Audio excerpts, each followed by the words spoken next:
আগের দিনের ব্লগে যেখানে দেখিয়েছিলাম আমার ছোট্ট পেয়ারা গাছ থেকে পেয়ারা তুলছি, সেখানে এক দিদি কমেন্ট করে জানতে চেয়েছিলেন কি করে আমার এই গাছের এত কম সময়ে ফল এলো।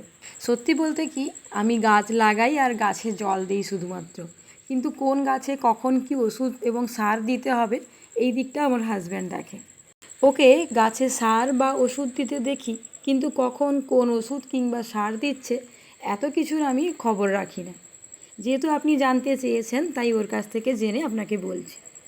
গাছের গ্রোথের জন্য এনপিকে 10-26-26 দেয়, আর যখন গাছে ফুল চলে আসে তখন লাল পটাশ দেওয়া হয়, তারপর 7 দিন পরে বোরন দেওয়া হয়।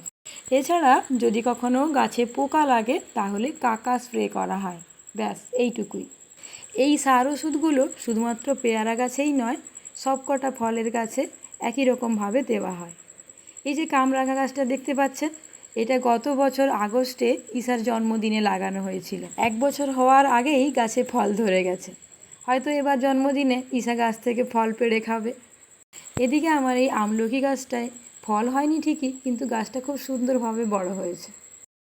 এদিকে আমার ক্রুশের কাজের জন্য অনেকগুলো জিনিস কিনেছি, তার মধ্যে এই বিভিন্ন মাপের হুকগুলো রয়েছে, অনেকগুলো কি চেন কিনেছি, তাছাড়া এই গ্লু গান, আরও কয়েকটা জিনিস কিনেছি যেগুলো আমার হাজব্যান্ডের অফিসে রয়েছে, ওখানকার অ্যাড্রেসে দিয়েছিলাম। ওগুলো না আসা পর্যন্ত আপনাদেরকে দেখাতে পারছি না ফাইনালি আমি কি বানাচ্ছি। তবে এগুলো আপাতত কেমন লাগছে তা কমেন্ট করে জানাতে ভুলবেন না কিন্তু।